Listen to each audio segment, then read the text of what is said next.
Okay, thank you everybody for joining. We are going to go ahead and get started. It looks like we do have Councilmember Shields, Councilmember Orn, Mayor Watts through the video conferencing, and then Councilmember Smith is here. I do need to start the meeting off by asking for a motion to nominate Clint as the Mayor Pro Tem to conduct this meeting. I'll make a motion to nominate Councilmember Smith as Mayor Pro Tem to conduct this meeting. I second. Okay, all in favor? Aye. Aye. Aye. Aye. I will turn the time over to Councilmember Smith to conduct the meeting. Thank you. Thank you, Jackie. Appreciate that. Well, obviously, we are in some unique times and circumstances right now to be conducting really a fully electronic meeting and allowing the rest of the council to participate electronically to fall in line with the guidance that we have amid the COVID-19 outbreak that we're experiencing. So this is kind of new territory for all of us, but we felt it certainly important to continue to meet, to continue to keep the city's business moving forward the best that we can given the circumstances and the provisions that we have to work in. So we appreciate everyone's time tonight by joining in and everyone's patience as we navigate some of these unprecedented circumstances. So with that, we will move to item 1.1 on the agenda, which is City Council comments and recognitions, and see if any members of the council would like to make a comment. I just wanted to quickly, in addition to this virus problem that we're having, obviously we had an earthquake since we last met, and just a quick report on water, because obviously that is something critical that can be affected during an earthquake. But there was only 2 issues with the water system with Jordan Valley, and the one was just some minor exterior brick damage on one of our locations in the, it's called the Southeast Regional Water Treatment Plant in Sandy. There was a little bit of brick damage. And then there was a little bit of a temporary loss of power, which caused an issue with a pressure sensor at one of the vaults, but that was remedied very quickly. There was no pipeline damage or anything like that, and it was brought back up and running, no negative effects on any kind of water quality or anything like that. So really good report on our water system. I know it was a pretty good earthquake for around here. That's the strongest I've ever felt, but it wasn't, a 5, it wasn't a 7 something, but it was a good test of some of our water treatment systems and quality and things like that. So we did really well, I think. So that was a positive thing, I think, to report. Thank you, Councilmember Orn. And I will just for by way of the agenda, just note that we do have listed on here item 3.3, which is a state of the city update by our city manager. And we'll go into, again, a little bit more detail on the current operations of the city towards the end of our meeting to be able to give our public a good update of what the city has been doing to help cope with these times. So any other comments from members of the council? Yeah, just as maybe a precursor to that conversation we're going to have later, I just wanted to take a moment and thank all of our staff that have had some tremendous strain on them dealing with these remote working conditions, trying to keep the city organized and keep it running. You guys all deserve a lot of applause and appreciation for all the good work you're doing. And so for what it's worth, thank you very much for all of those times and hours that you guys are sacrificing. Thank you. Thank you, Councilman Shields. Any other comments? I will just echo what Councilmember Shields said. We have a tremendous staff here who have done a tremendous job in staying very, very fluid with the changing conditions that we have, again, to not only put these measures in place for us to be able to continue to meet tonight, but to keep the city business going and allow as much of normalcy to continue when it comes to city government. And the staff has done a tremendous job in accommodating that. So, and I know that our city manager will cover that a little bit more in depth here later. So, any other comments before we move on to our consent agenda? Yes, I just would like to state for the record that while I'm not there today, I wanted to, make sure out of an abundance of caution that I stayed away from the meeting because I do have a function in my outside work that involves me being around the public a lot. And so one of the reasons I'm not physically at the meeting to chair today is simply because I want to honor the restrictions that have been put in place because of COVID-19. And so I appreciate, Clint, you taking over as chair today so that we can make sure that we're doing our best to follow that guideline as we set an example for our residents as well. So thank you very much. I appreciate it. Thank you, Mayor. Appreciate those comments. Okay, seeing no other comments, we'll move on to our consent agenda, which is item 2 on the agenda. For consideration tonight is item 2.1, approval of the February 26th, 2020 City Council meeting minutes. Item 2.2, approval of the monthly financial summary. Item 2.3, approval of an interlocal cooperative agreement between Herriman City and the Salt Lake Area Metro Gang Unit. And item 2.4, City Council authorization to declare and dispose of surplus vehicles.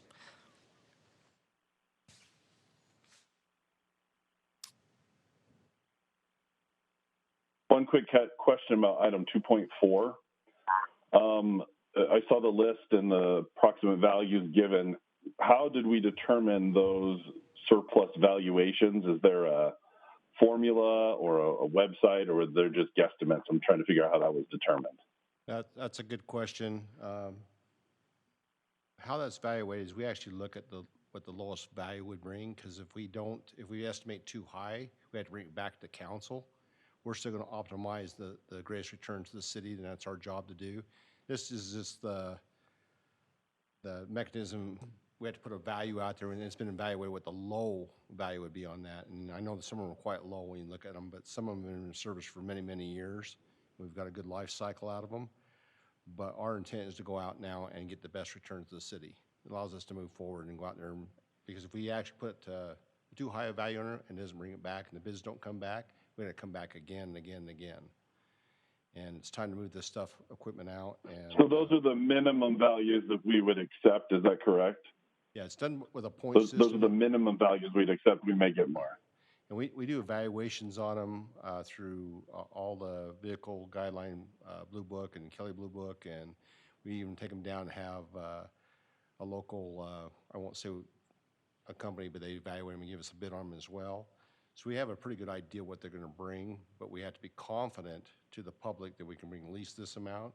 If we come in higher, that's great. If we come in lower, we have to come back to council and get permission to surplus it out. Understood. Thanks. And I know that other council members in the past, Councilman Orange brought this up, and it's where that process, if we do take it very serious, very careful about how we surplus our equipment out. And if you look at the ages in the packet of the vehicles, they are quite old. There's some stuff that's 13, 15 years old.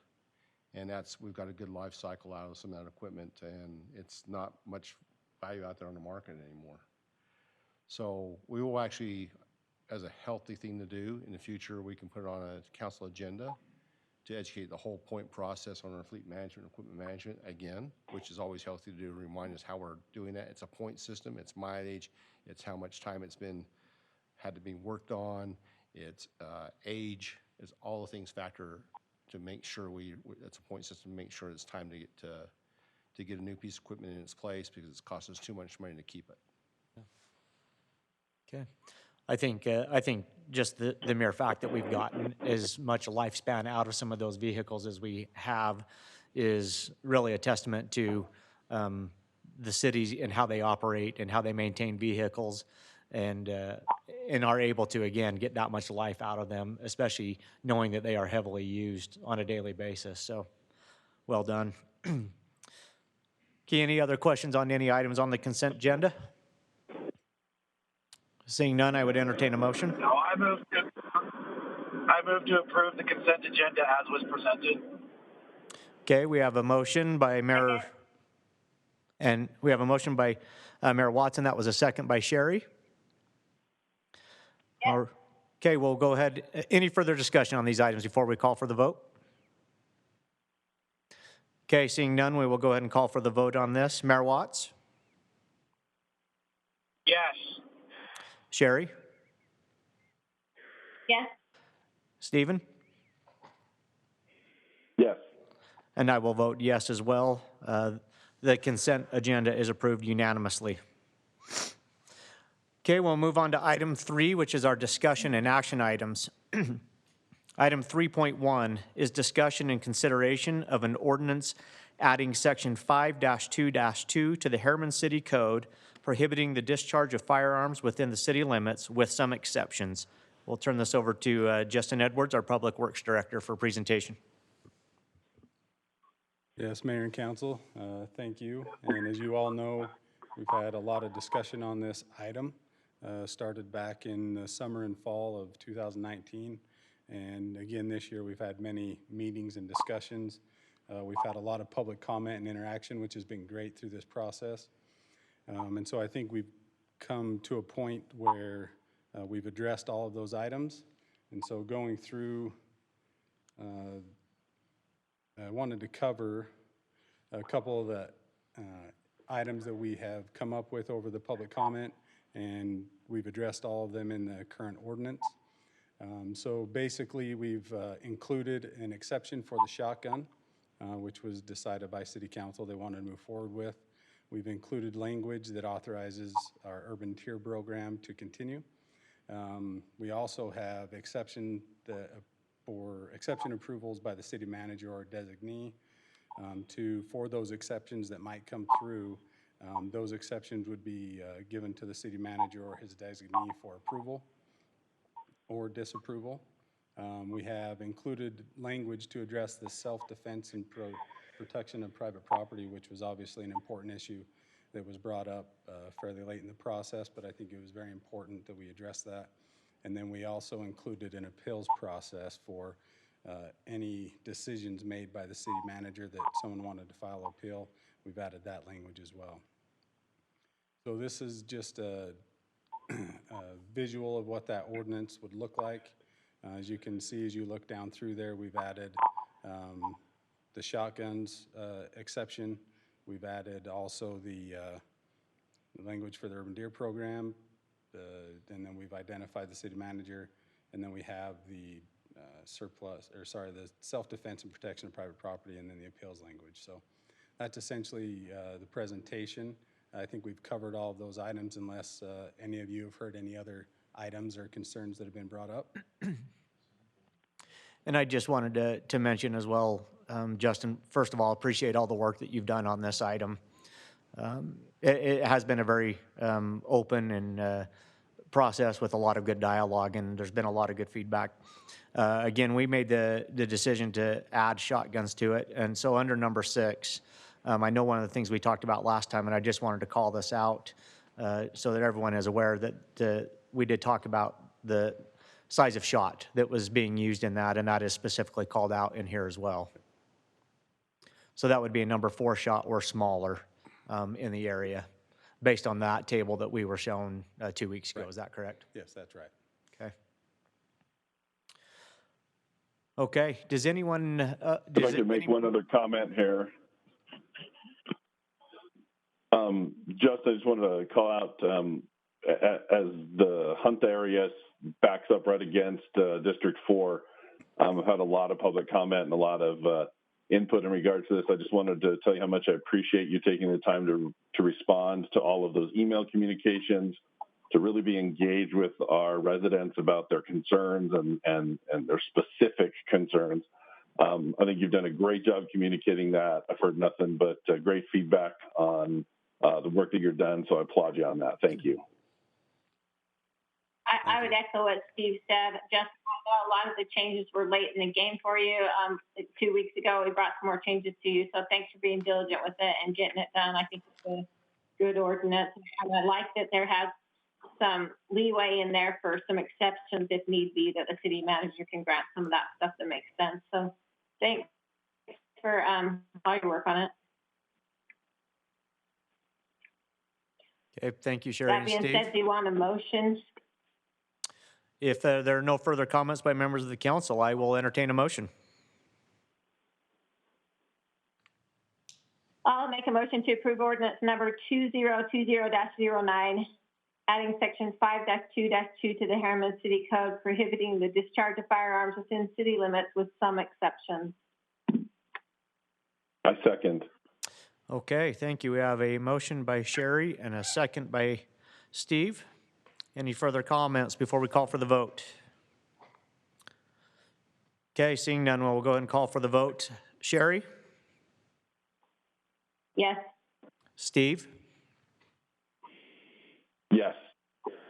Mayor Watts? Yes.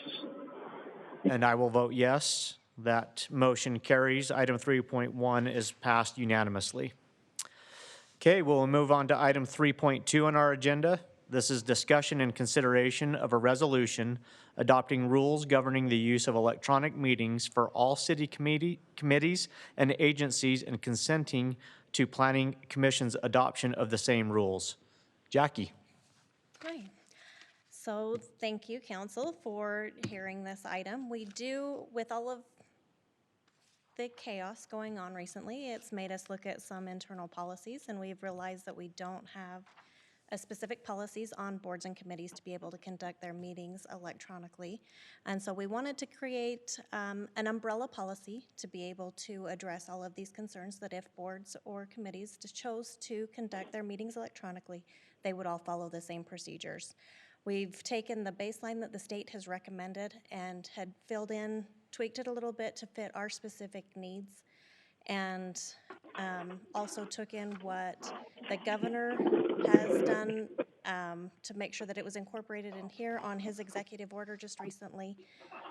We've provided that to the council for their input and have hopefully highlighted all of the concerns that the council has had. And we are just looking for approval of this resolution. All right. Thank you, Jackie. Any members of the council have questions for Jackie?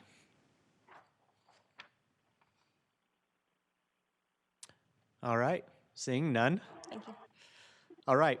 Any further discussion by members of the council? And if not, I will entertain a motion for item 3.2. I will make a motion to approve resolution number R10-2020, adopting rules governing the use of electronic meetings for all city committees and agencies and consenting to Planning Commission's adoption of the same rules. I'll second. Okay, thank you. We have a motion by Steve and a second by Sherry. If there's no further discussion, we will call for the vote on this item. Steve? Yes. Sherry? Mayor Watts? Yes. And I will vote yes as well. Item 3.2 passes unanimously. I just want to comment, again, another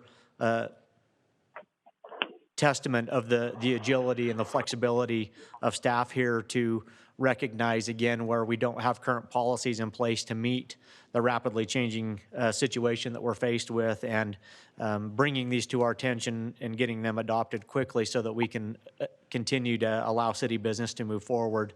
One thing I have learned just in my own job over the past week and a half now is how much really technology there is out there for us to be able to utilize and to allow us to continue to meet and have these discussions and allow business to continue as much as normal as possible. So again, I think this is another great fix that will make sure that this work continues forward. Okay, we will move on to item 3.3 on our agenda. This is current state of the city. And our city manager will give us an update. If the city manager would allow, before we hear his comments. I have just a few comments that I would like to make that I kind of held from the start of the meeting. You know, obviously the past few weeks have been interesting to say the least. They've generated obviously a lot of angst, a lot of concern amongst the community. We obviously were first faced with the rapid spread of COVID-19 and watching that kind of start to move across the globe and see what the pandemic was capable of in terms of its severity by attacking the respiratory system. And on top of that, we got to experience a 5.7 magnitude earthquake a week ago. Just when we thought it couldn't get any more exciting, we were all awakened by, you know, quite a shaker last week. And to Sherry's point, something that I haven't felt like that in my life as well. And again, that added to more uncertainty amongst our community. And really what the question of, you know, what next? What can we expect next? But I think we can say that we're very fortunate to live in a community that is always taking emergency preparedness very seriously. Our city has always worked hard to plan ahead and to be active with our emergency preparedness, with our CERT groups, and to really work and plan for these types of events. And I think we were well prepared. Even though we didn't have to do activation of a lot of those people, we were still well prepared and had networks in place to be able to check on our neighbors and our friends and make sure that everyone was safe and well. Obviously, the city, they declared a state of emergency on March the 19th, primarily to do with the COVID-19 pandemic. And this has obviously positioned the city to be in a position to receive any of those state or federal dollars that we may be able to receive as a result of this pandemic. We've experienced schools closing and many businesses having to limit their work and their practices. We've had to follow CDC and local health department recommendations for social distancing, a new word that has now become part of our daily vernacular, to reducing our gatherings to less than 10 people. And all of this is, I think, added to the worry of our residents.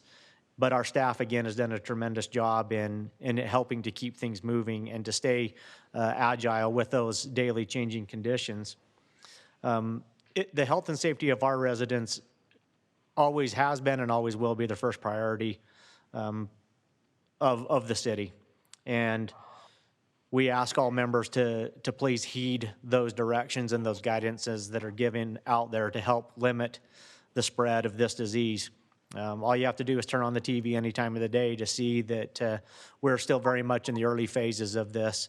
And everything that we can do today to help limit the spread will help us get to that recovery piece on the downhill side of that exposure curve sooner rather than later. So again, we ask everyone to heed those recommendations. Just as a reminder, make sure we're washing our hands frequently for at least 20 seconds with soap and water. It's interesting to me that even though we practice that, I think we've all found out we probably weren't as good at it as we thought we were.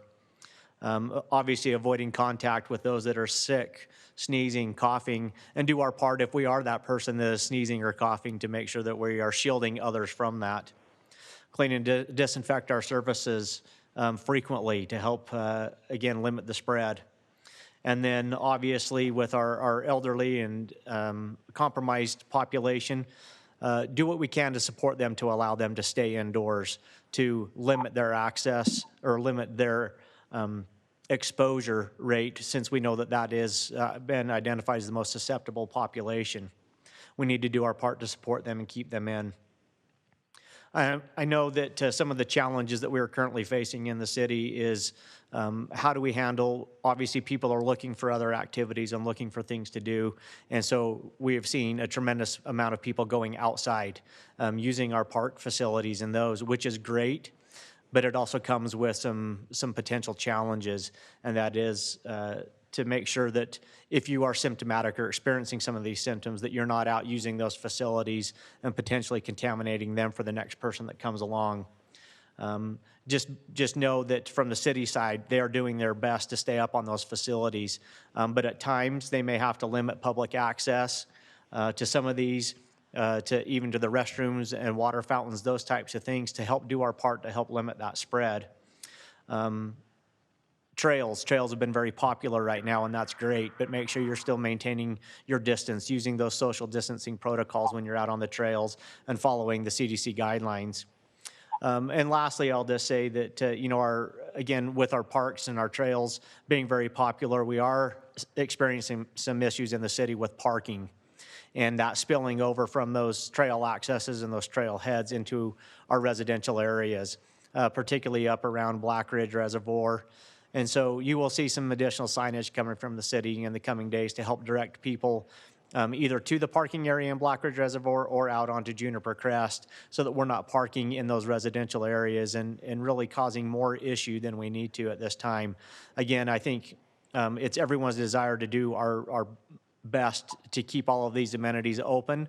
That being said, we're going to continue to follow our local health department guidelines, but we want to be able to do our best to, again, allow people to be out and enjoying the weather as it permits and getting their exercise without adding to the community spread that may exist. So, we've obviously, the city's already implemented several safety measures.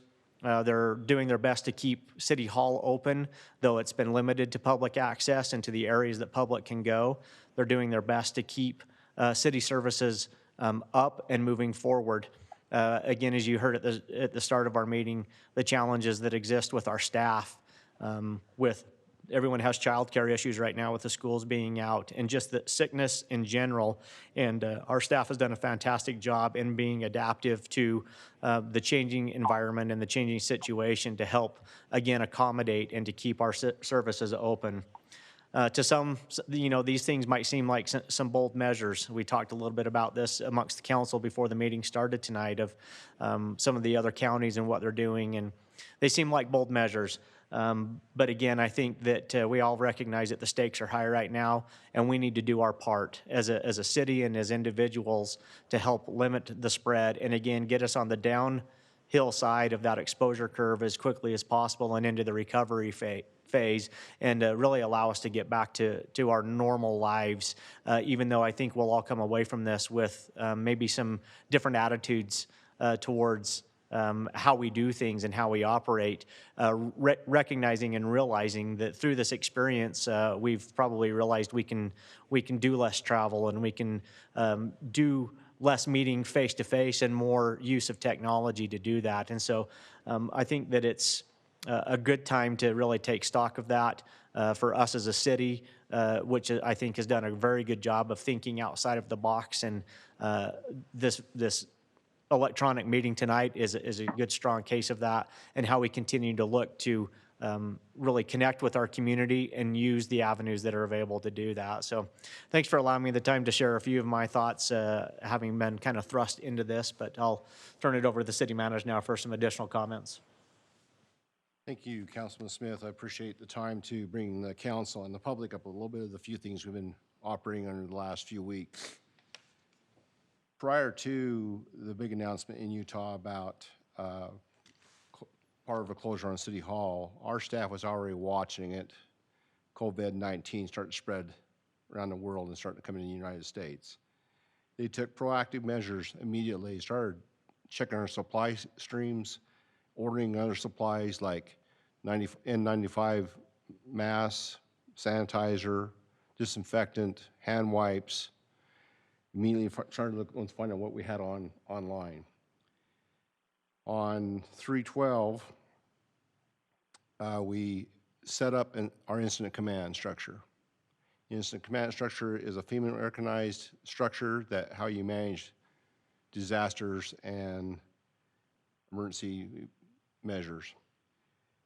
It's interesting to watch all the things that Herriman's done well on machine gun fire and other fires. We've had flooding issues and set up an incident command. This presented some new problems for us. This is a new evacuation emergency type procedure we've never experienced before. It took a little longer to get the full incident command stood up and running, because we had to consider other things we've never dealt with before. A virus that can't be seen. We don't know how to detect it. We immediately started closing down certain parts of the city hall, closed the passport office, roped off areas to help stop the spread and contamination of people.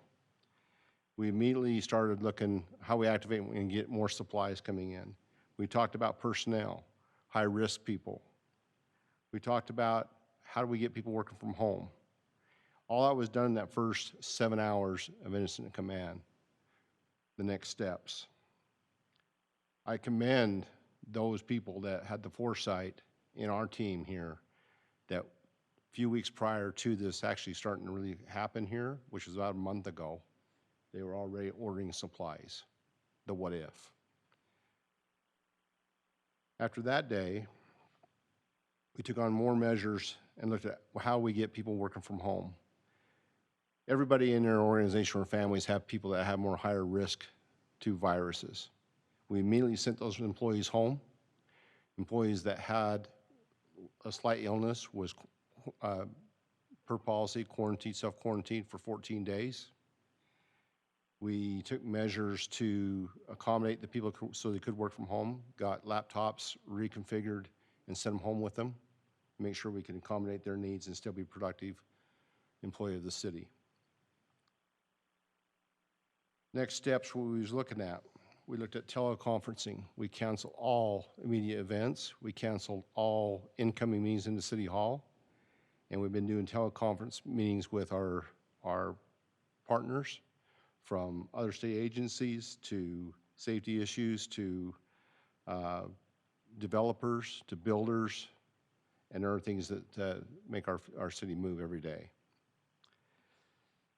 After that, we took another step in identifying essential and non-essential functions of the city throughout the city.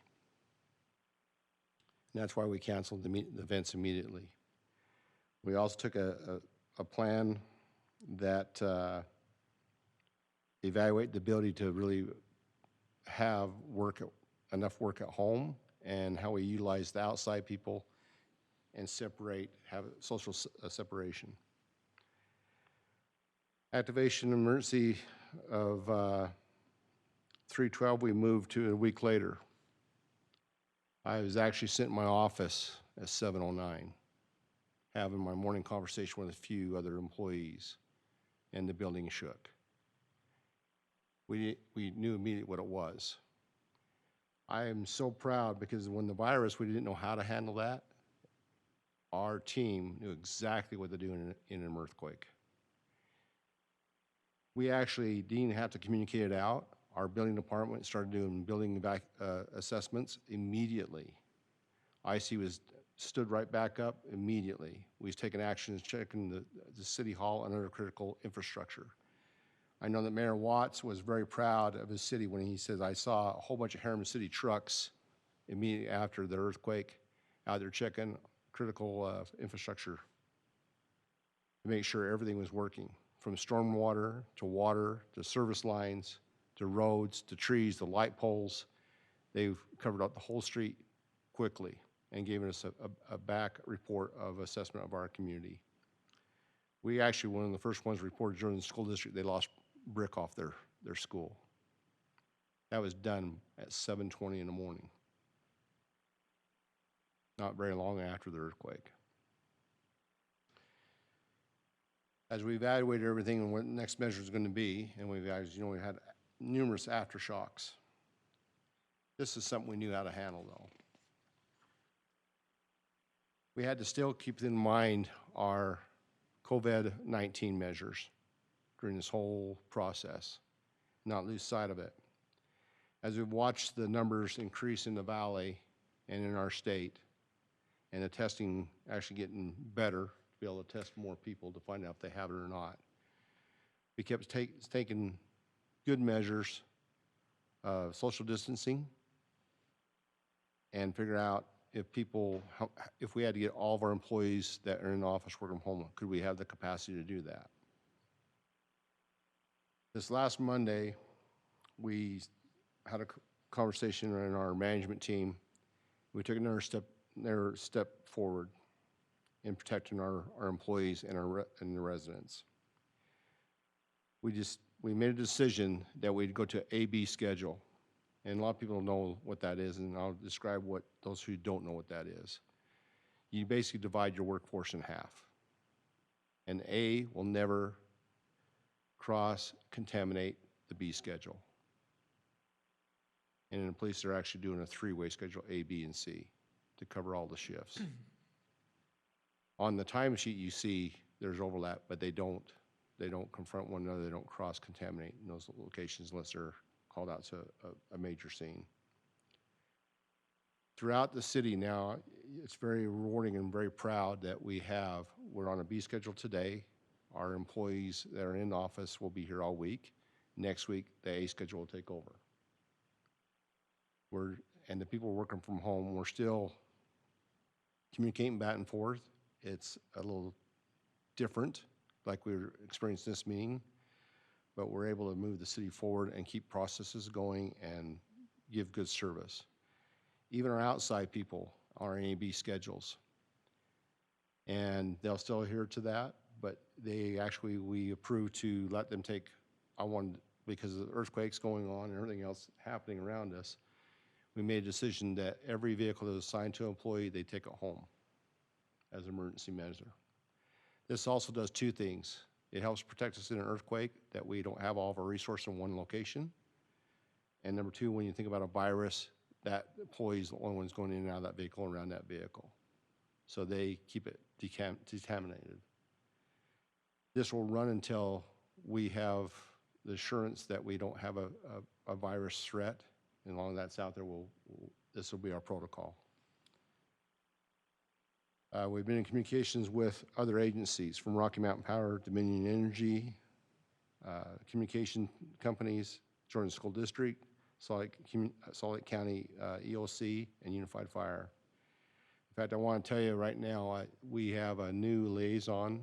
He's our fire chief, and that's been selected, and his name is Dom Burchett. A lot of people know his ability and capacity. Because of this all coming out, we felt like we needed a more stronger presence here from the fire. They also handle all the medical calls in our area, so we get their debriefings now as part of our incident management team. Dom, are you on the phone or on the computer? Yep, I'm here. You should be proud because he's one of the top people in the Unified Fire Authority organization, and we're very fortunate to have him. And we will be having weekly debriefs with him and the rest of our incident management team. The outside employees, like I said, they'll have the take-home vehicles. The inside, I can't commend our IT team enough, what they've done. Think about critical infrastructure. Well, in today's world, technology is critical infrastructure. Was getting ready to surplus out, I think, 24 laptop computers from the police, and we actually reconfigured them and took them and put them in place for employees to take them home, work from them. Our IT department, because they are been split, because we had an employee also that fell ill, and per protocol, they've been at home. So IT has pulled off a lot of hours, a lot of magic to make it happen. And right now, I'm here to tell you that any employee that's working from home is not without the ability to work from home. Been very, very, very impressive. As we talk about the next things happening, and it's changing daily, our incident command team alternates on 24-hour shifts. The IC writes a report at the end of that shift, and they let us know what the outcomes, and we're trying to project what's the next steps. And we're trying to follow what the state is telling us and what the county is telling us, and so we can be agile and change our plan as they do. I'd like to have Chief Carr talk about some of the measures he's taken from the police side, and then after that, Wendy, I'd like to talk about the park side, and then we're going to already talking about our economic recovery, and that'll be Tammy Moody. Thanks, Brett. You did a very good job of covering that. When it comes down to it, really what we talk about as far as city services, critical city services, public safety is probably number one. Water is as well. But when we consider the public safety, our prime directive is to make sure that we can respond to 911 calls. All the other things are secondary and ancillary to what we do. So as you can imagine, it's incredibly crucial that we keep these people from getting sick, our first responders. As Brett mentioned, that's one of the reasons we took that action to separate to an AB quickly. We've done it through command staff and civilians. The command staff was a crucial piece to get separated because if the four of us get sick, there's no command staff left. Naturally, our patrol shifts are on 5 different shifts, 2 different sides, and they stay separated, as Brett pointed out. So we feel like we've got a good separation piece. We're never in this building at the same time. We have actually shut down the PD so that even family members of police officers are not allowed inside, or other employees, to keep that pretty decontaminated. Our cleaning process is Karen. She goes 3 times a week, stays after work, and makes sure that we decontaminate all the surfaces, and we're very careful. On top of that, like I said, we in the last meeting, when this wasn't as big a deal as it's becoming, we talked about how law enforcement interacts with the community. One of the key pieces to this is for our community to not think that government has shut down. We need to make sure that they know that we're fully operational. We're operating at a great capacity right now, a very normal capacity. We don't have officers that are sick. We have a couple that are in quarantine that were coming back from vacations when all of this kind of shook out. And we made sure that if they're coming from a highly affected area, that they don't come back into the PD for a while until we can determine that their quarantine status is appropriate for them to return to work. So as we look at this on a very large scale, it looks like we're in a great position. As Brett pointed out, we had some folks with incredible insight. I'm just going to say that Lieutenant Weidmer came into my office about a month ago and told me we need to start buying Clorox and all of these other things. And I thought, do we really? As it turns out, he got the jump on it and got us a lot of good supplies that we needed. So my hat's off to him. He's done a great job in that regard. Again, our community needs to know that we are operational. We haven't shut down. We are responding to calls. We're staying very visible. We're not hiding in police stations waiting for a call. We're still responding. We're still going around. Although we are asking citizens if they can and will accept contact by phone on non-priority calls, we would prefer that. However, I saw a headline in the news this morning on a radio. Well, didn't see the headline. It was on a radio show, and it said, "Police are perplexed by the increase in domestic violence." Just so our residents know, I'm not perplexed. I know exactly why it is. People are, and it will increase. That's not going to be a surprise either. People get around others and they get irritable. Even with our loved ones, when you're stuck in a house, I can imagine things get a little close, a little tight. So at any rate, we are responding to those. We have seen an increase, just like every other police department. Again, I'm not perplexed. So know that your police department is well and functioning. Our guys are healthy. As Brett pointed out, we were very quick to act on an AB platoon and ABC in patrol, and that is to keep them healthy. They have the right equipment. We were able to get all the equipment out into the cars quickly. Again, Lieutenant Weidmer was a big piece of that, so that they can operate in a safe area. Now, all of that being said, I do fear that as this progresses, we will be handling some death investigations. And that is a big consumer of both time and of equipment for our detectives, because if we have a confirmed COVID death in a home, we have to go and investigate it. And that is going to take both time, because we're going to be very careful, and equipment. We are set for a good month on equipment. And while that may not seem like a lot of equipment, it's a lot to get us through. So just know that we're staffed now. We have enough equipment right now. and we're taking efforts to acquire more equipment because, in all honesty, this isn't going to end in 4 weeks. So just know that we're in a good place right now, and it was, you know, very, very proper planning by key members in the police department and in the city to make sure that we're there. Any questions from anybody on that? Thank you, Chief. Wendy would like to talk about parks for a minute and what we're doing there as a precaution.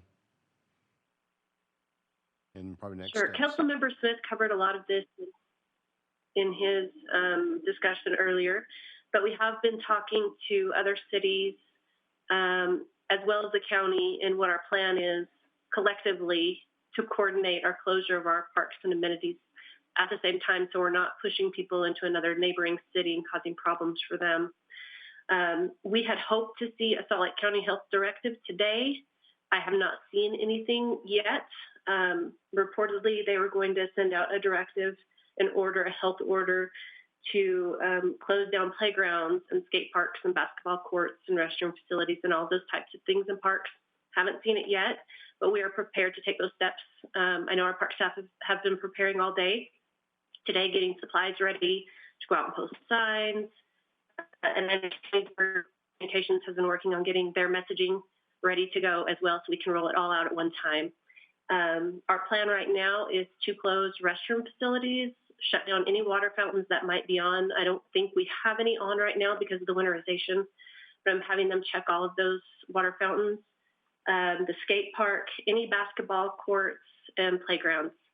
We're not going to caution tape because it ends up blowing everywhere. We're just going to post signs at each location and hope that people can follow the rules. We know that we've had a lot of people concerned about playgrounds and about the skate park, and we've seen one after the other, just like we were talking about Idaho, you know, doing a statewide shutdown. It just has really varied as to what people are doing. Some people are just business as normal in their park. Some are taking a little bit more caution, and we're kind of right in the middle right now. But we're trying to stay together in a coordinated effort as far as our parks. Councilmember Smith also talked about our trails and trailheads. This is a big concern for me. I know that some other cities have had some problems with parking and spillover in their trailheads. And so, again, today we've been working really hard on trying to figure out how we're going to message that, where we're going to send people to park, because really the last places that people are going to have to go at this point for recreation are trails and open space. And so we don't want to get to the point where we're closing those down. The other problem that we're going to have with trails, especially this weekend, is they're going to be muddy, muddy, muddy. And so we're going to encourage people to try to stay off of them. If mud is sticking to their boots or their hoofs or their tires, we don't want them on our trails because that causes a lot of maintenance problems later on. As far as events go, I'm not like Chief or Brett. I'm trying to be cautiously optimistic that we are going to get through this thing quickly and not have to cancel any of our big summer events. That would really break a lot of people's hearts. And so we are going to change the way we're doing Basket Bash. It may or may not be as chaotic as normal, but we are still going to have it on April 4th at Butterfield Park. It's going to be a drive-through bash. And so people can line up and drive through in their cars, and we'll hand them a sack of eggs that are pre-filled, and they can have their own basket bash at home. Some of those bags will have the golden egg in it, and that will be for one of the prizes that our sponsors have donated. And so I commend our event staff for thinking out of the box and still trying to offer something to the community without gathering everybody together. So we'll see how that goes and kind of how logistically that plays out. I thought it was a really great idea, and I'm looking forward to it. But as far as the rest of our events, we're kind of just on pause right now, being cautious not to get into any expensive contracts for entertainment or services.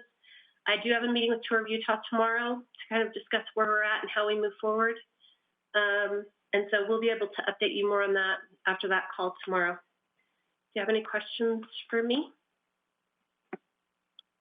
Thank you, Wendy. I just have a comment on the parks, and thanks for all the information. And I understand the caution behind it and the concern with it for sure. I don't want to minimize that at all, but I'll just reiterate, very feel like we have to stay in line with what, especially our own county is doing. It's hard for the state to do it per se, because there are a lot of counties that don't have any of this virus in them. They have no cases, so it's like they might not want to close their parks or things like that, right?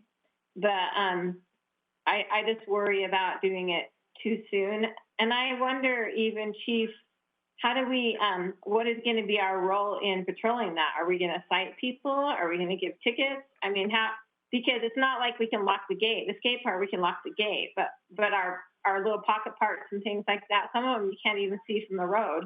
I know the one on Friendship is in the little deal behind all the houses. So how are you going to patrol that? And those are my concerns with shutting the park. Yeah, and Sherry, you and I have spoke about this. I have, at any point in America where we start to restrict people's freedoms, I get a little nervous, right? As you can imagine. And just thinking, I've done it for 30 years, just thinking of a time where in our city or in our county that we have law enforcement out and driving around, making sure people aren't outside or aren't at a park, gets me a little nervous, as you can imagine. I don't ever want to see our law enforcement take on that role, but it may be a reality for us as we move forward. To answer your question, I think I would approach this like I do most everything, with education first. I would hope that our community wouldn't put us in this position, because really what I see happening that scares me more than anything is that we use our law enforcement, our first responders that we need for critical priority 1 and 2 calls to go babysit kids and scooch them home, and all of a sudden they contract the disease. And I'm out an officer over a low priority contact, low level contact. And a little bit to what Wendy was saying was, as we start to deal with the trail parking and officers are going up there on parking problems because neighbors are mad, we're exposing our officers to a pretty high risk for a low priority call. So we're trying to feel our way through that a little bit. I was going to talk to Sheriff Martinez up in Summit County tomorrow morning. I just got notified tonight of what happened there. I spoke with one of the jail officers quickly, and he said basically they're doing an education piece. They're going to try and enforce it with citations after, but that nobody would be booked into jail for violating either too many people in a group or being outside of their home. I've even heard, and I don't know if this is true, but they're restricting people from their vacation homes in Summit County, which I'm sure there's a lot of. I don't know that we have that problem, but they're doing that, and they're. It seems like such a slippery slope that we're about to head down. But we would approach it with an educational piece. Again, I worry a lot about exposing officers for those low priority or low level contacts, because at the end of the day, we still have to go on family fights and assaults and those kind of things. So we'll navigate our way through it, but just know that my perspective and feel on all of this is very concerning when we start to restrict American citizens' movements, right? Yeah. So I get worried about that and what that optic is. So we're going to go with education, and I just would implore the public to just take it serious, because it is deadly for a lot of people. And to stay home and to get your kids home. And one of the things that kind of confused me when I saw the kids out playing in the park one day after school had been released was, we didn't release school so that everybody could go hang out all day long. You still have to do your schoolwork, and the idea was to stay quarantined to some extent so that we can get this over more quickly. But again, and I'm a little, and I know Wendy's not. I think it's going to unfortunately go a little bit longer right now. So. Yeah, thanks, Chief. I echo what you say. I mean, I think even back to 9/11 and some of the decisions that were made for that, that can exactly lead down a slippery slope to where we start giving away our freedoms for safety, and some things come at a cost. And so I just think that we just have to tread very lightly on what we restrict. I agree. I think people should use their common sense. Some people don't have any or forget to use it. But I think we just have to be very careful at how much we legislate away. Right. And I want to use law enforcement sparingly in that regard and appropriately, and make sure that and I just wish people would self-regulate so that we wouldn't have to. But I think as this progresses over the next couple of weeks, will be a learning curve for all of us. I have certainly never experienced anything like this. So we'll learn together, but we'll be reasonable about it. Awesome. Chief Carr, thanks for what you said in that last part there about hoping that people will regulate themselves so that we don't have to. That's a really important message. People need to be responsible. This is something that we're all in together, and people acting selfishly in defiance of these guidelines or trying to circumvent the recommendations that are being made, those actions are going to end up restricting the freedoms of all of us. And if people aren't going to be able to self-regulate, they're going to be regulated.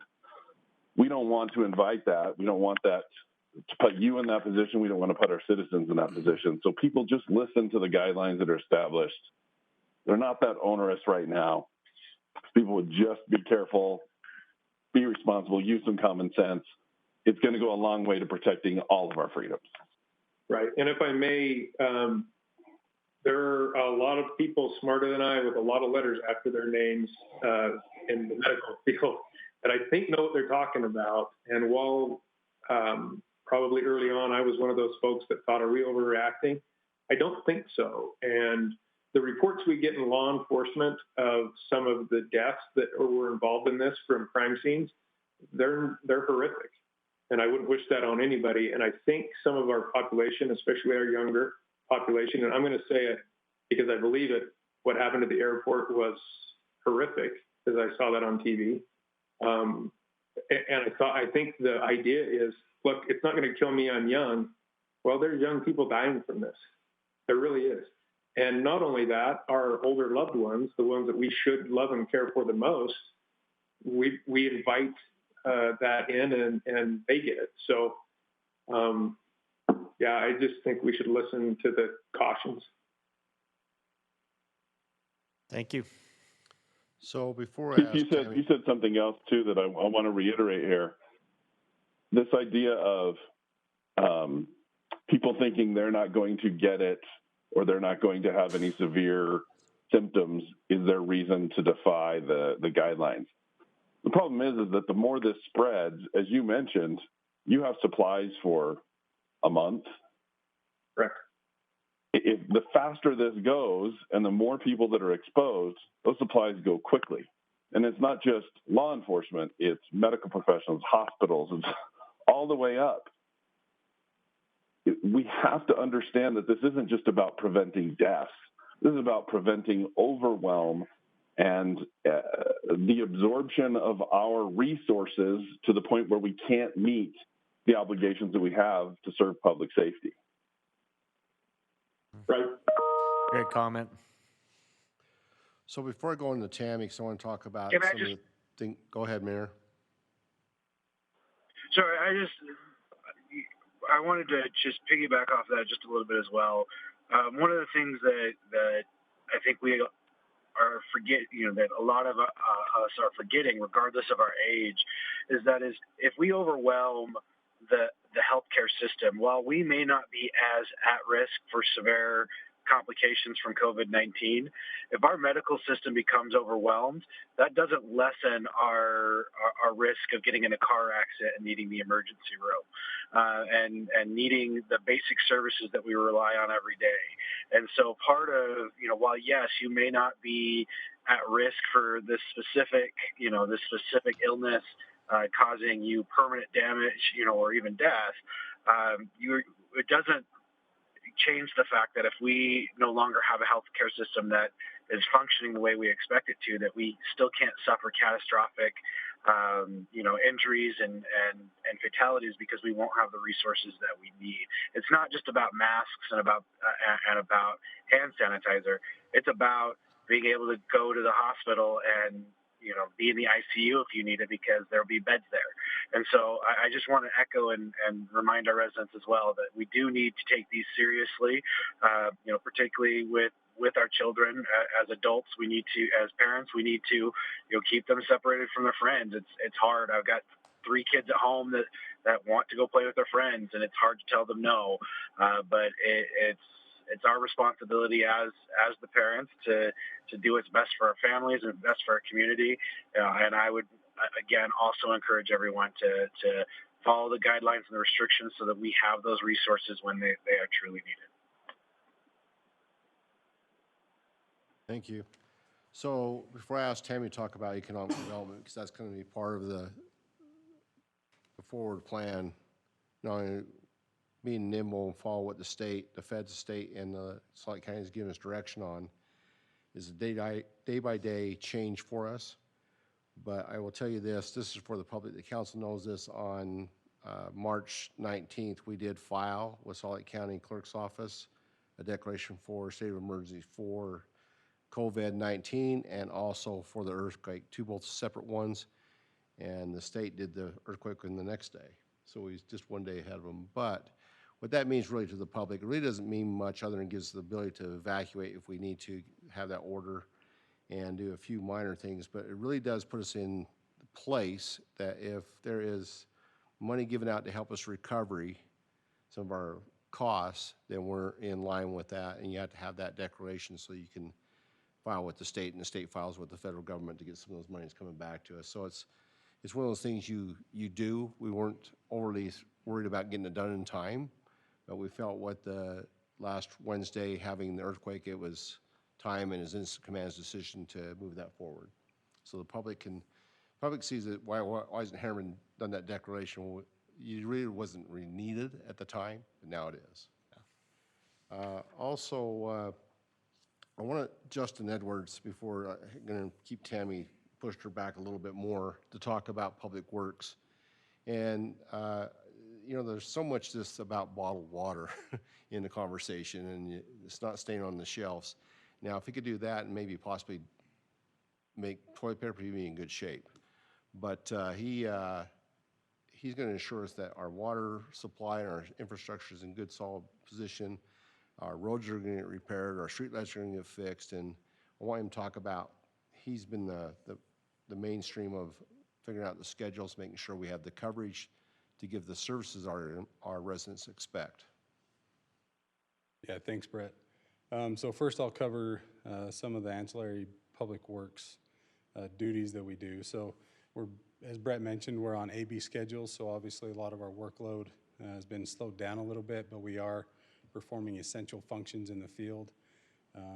We're responding to customer inquiries and those types of things, taking those as number one priority.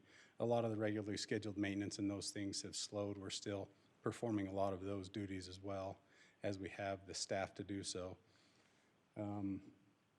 But as far as water goes, I want to make sure that they understand the virus really doesn't affect our water system at all. The earthquake, on the other hand, obviously could have a large effect on our water system. And fortunately, we experienced no damage to any of our facilities. The water is going to continue to be safe. After the earthquake, the protocol, not only for Herriman, but statewide, is that bacteria samples are taken throughout the entire system, investigative, and those happened the day following the earthquake. All of those came back with non-detect for bacteria. And then obviously on any other calls that we get water quality wise, we also have to take a group of sampling as far if it's an issue related to water quality. We have to take bacteria samples, pH, turbidity, and a number of other samples to make sure that the water system has not been affected. So, and I think we've had, 3 water quality calls. The majority of them have been related to in-home issues that they've had, not to our water system as a whole. So we fared very well. The water system is safe. as it always is. And yes, I don't think there's a need to go out and buy bottled water as most people have because our water system is safe. So I think the public doesn't understand that not in protocol when an earthquake event happens, how our public works immediately know what they need to do. But our water system, the tanks, the pump stations, gets checked daily by a physical inspection, not just an electronic one. We don't trust that. We're going to make sure we have water in the tank and everything's moving right. I want you to talk about, you talk more a little bit about more how your rest of your public works is functioning and running right now. The streets are still going to get swept. We're going to get all those things done. Like I said, a lot of the essential functions are still happening. The large projects where we have to have large crews to do so, a lot of those are getting pushed off. But yes, we still have people operating each department, responding to customer calls and doing routine maintenance as possible. So streetlights are still getting checked. We're actually have shifted to where we're doing a night and day shift because night drives are very important to understand our streetlight system and network. And so those are being performed. That's one way that we are separating our employees, working kind of both ends of the clock. And then a lot of our streets department are going through and doing inspections of sidewalks and some of those things and checking for, potholes and a lot of things that don't get checked on a daily basis, but we're making good use of their time with the short staff. Storm drain department is still out. Like Brett said, the sweeper's out every day. That's a good function for one person to be separated from everybody else. And so yes, everything is happening, as it should, functioning very well. Thank you, Justin. Appreciate that. Awesome. One thing moving forward, council and mayor, is I want to assure you that we're not thinking just about today. We are thinking next week, next month, the months after that. We are set up and planning for the long haul, and we definitely can cut it back for a short haul. And to quote Councilman Smith, he always tells me, plan for the worst and hope for the best, and that's exactly what we're doing. But that goes into some other areas. Right now, your team has actually been working hard to get the budget ready, prepared to just the number side of it, to meet with the budget committee, which is Councilman Smith and Councilman Orn. And we're thinking we're going to be ready for that hopefully by next week. But we've had a little bit of shift with all this going on. We have to rethink some things. What happens if the retail business and the sales tax drops? What happens if the housing market drops? Even though we're not totally dependent on those, we got to be prepared to make some cutbacks. And we're setting those plans and ideas. And on the other side, as we plan for that and thinking about some things need to be frozen and give it 6 months to think about, and some things have already been cut. We went through a pretty long budget meeting with just the staff yesterday. It was about like 5 hours, I think it was, which was pretty long. We've been having those daily to prepare, and like I said, we had to shift, and we are concerned. I want to give you assurance that we are thinking about if things get bad and there's no revenue coming in, and how do we still give the critical services to our residents and take care of our employees here. So I want Tammy to talk about, because you've already seen some emails go out to you, what economic development's thinking about how our small businesses, although they're small, but they have value to our community. They help our culture.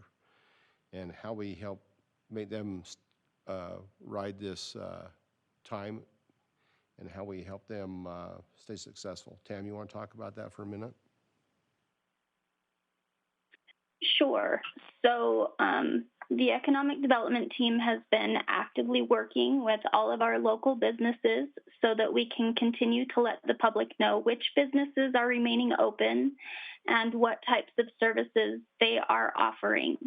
A lot of them have cut back, and they're not necessarily having people come into their business, but they're offering curbside and getting really creative in how to still offer their services to the public while limiting the potential spread of the virus. Additionally, we have been meeting with our potential new businesses that are coming into the city, and they are having some difficulty right now due to an inability to be able to gather people together and hold interviews. So there will be some delays there in some of our new businesses being able to open. But they are definitely looking at ways to try to work through that, and we've offered them some suggestions on how they can maybe look at holding their interviews electronically and maybe offering training electronically. So we're trying to help them through that process so that it doesn't delay them too much. Obviously, there is an impact to them on how many people are coming to their businesses and using their businesses, especially small businesses. So the state and federal governments are starting to put together programs in order to assist businesses that have a financial hardship due to this event. The state has put together a plan called the Utah Leads Together Plan, and it offers some different ideas to help businesses through this time, as well as some loan programs. And today there was a conference call with Senator Romney, who was talking about the federal actions towards this, and they too are putting together some loan programs to help businesses as well as families through this entire event. They're still working out some of the details on that, and as we get those details, we'll push them out to you. But today I sent you kind of the layout of what the federal plan is, and the league has provided some information on what the state's plan is moving forward. We're also sharing that information with the businesses in our community. There's some webinars that they need to attend to get some of the information. So we're making sure that they have all of that so that they can keep up to date on how they can get assistance should they need it.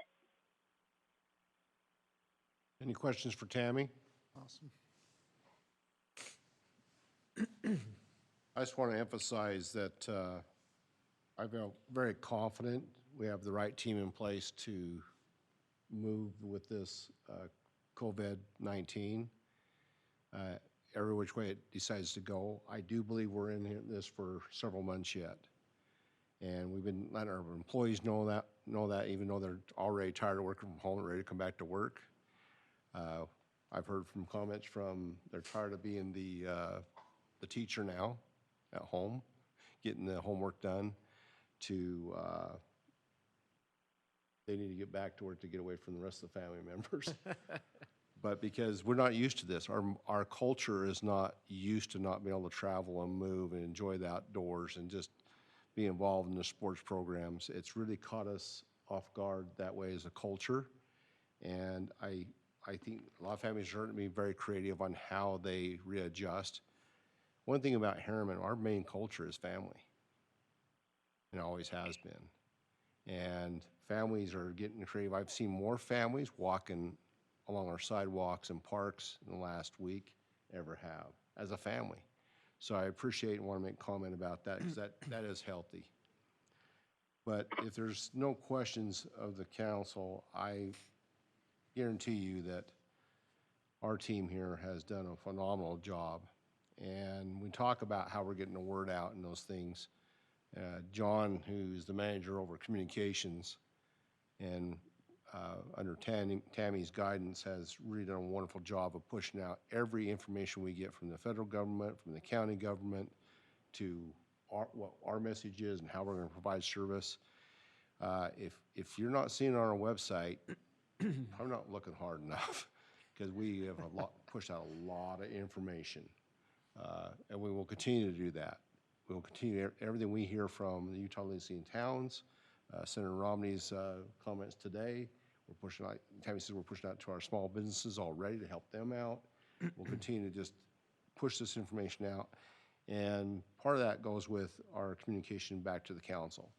So we ensure that you feel confident in what we're doing here, because I know that as we're separated, we're seeing that in our own team. A few of them are home right now, and they're frustrated with not being here and be able to interact, and that is difficult. But we are being very creative on how we make sure we follow up on items and follow through. And what's interesting, your team at home, they don't have all the distractions of here at work in the building.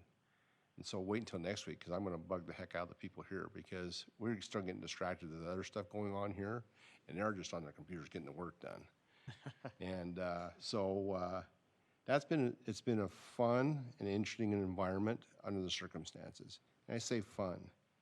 I'm going to reiterate, this is affecting people mentally a little bit of what we're dealing with, the confined spaces being cooped up. And I think it's healthy to interact where you can and how you can, and it will help your mind work through this, because it is stressful. Okay, thank you. I appreciate all the information that's been shared tonight. I think that is the most important thing that we can do right now, is share all of this information with our community so that they know and understand all of the work that is being done to, again, continue to provide essential services to support them as much as we can during this time of challenge and difficulty. Again, we're all finding our own challenges. I'll just share, I know after the first couple of days of schooling at home, there may have been a wife in my house who was ready to just let the kids repeat the grade that they're currently in next year and not have to deal with this anymore. So, but I think we're all figuring out kind of what the new normal is, at least for now, and how we get through that. And we have a phenomenal team here at Herriman that is doing some phenomenal things to allow business to continue, and some people in some very new roles too at a very challenging time. I know you've mentioned, Brett, the IT department and how much work they have done, and we have a very new IT manager in place, and at this point he may or may not be happy that he took this job, but obviously he's done a fantastic job in meeting the needs of this changing and evolving situation to be able to allow work to handle. With that, Clint, just real Go for quick. it, yeah. So our new IT manager is a resident of Herriman. He's bought into your community, and he believes it, and he's really putting extra effort, and he's been a phenomenal find for your community. We're so grateful to have him on board, but go ahead. Absolutely. But again, that's across the board. It's very strange to be sitting here at the dais with only 5 people in the council chambers tonight, and completely empty, and looking at from at least this vantage point, faces across the screen of all of our staff and other council members who aren't here. But again, the ability that we have to still hold this meeting, to communicate like we are, and to share this information, again, is just a testament to the work that has been done, and a huge thanks that goes out to everybody. Brett, we have city manager updates as item 3.4. Did you have anything else to add under there? No, we left that on there just in case some unknowns that was going to come up. I have nothing. I think we've covered everything. It's more critical we had this meeting so we can actually have our future electronic meetings. Yes. Was the biggest point of that, getting that passed tonight and allowing us to move forward to get some surplus equipment out of here, and so we can have the ability to buy the replacement stuff. Okay. Just before I move on to our last future meetings, go ahead, Councilmember Orn. I just wanted to share. I was listening to the radio the other day, and somebody called it the new normal, and somebody said, no, this is just the new now. Just to try and help people understand that this is really not our new normal. We will get back to something much different than this. I'm with Wendy. I'm optimistically hopeful that this thing is shorter than it is longer. But the nice thing is that this is going to end, and we will get back to something normal where we can all sit together once again in the council chambers and drive each other crazy there too. So that's good too. But just for our public to remember that this is just the now, just what we're dealing with now, and it's just something that we'll work through and we'll get through. And because of good preparation and good planning by good people and good spots by our staff and our chief and all those people that are working hard to make sure we get through this, this is just our new now. And some point soon, we'll just get back to normal. Great comment, Sherry. Thank you. That's all I had to say. Speak for yourself, Sherry. None of you guys drive me crazy at all. All right. Is there any other comments from other members of the council before we wrap this up? Okay, seeing none. I'll go on to item 4, which is our future meetings. Item 4.1 is our next Planning Commission meeting scheduled for April the 2nd at 7 p.m. And our next City Council meeting, which is item 4.2, is scheduled for April the 8th. Again, work meeting at 5 p.m. and the regular City Council meeting at 7:30 p.m. Please stay tuned to the city's website and social media as we approach those dates to know what format we will be able to hold those meetings in. But rest assured, we have the technology and the policies in place to be able to conduct them. So we will keep business moving. If there's no further items from members of the council tonight, I will entertain a motion to adjourn. Motion to adjourn. Okay, got a motion by Mayor Watts Second. and a second by Steve. All in favor? Aye. Aye. Aye. I even got the hand wave up from you, Steve, so I know that you made it. Thank you, everyone. Appreciate your time. Have a good evening.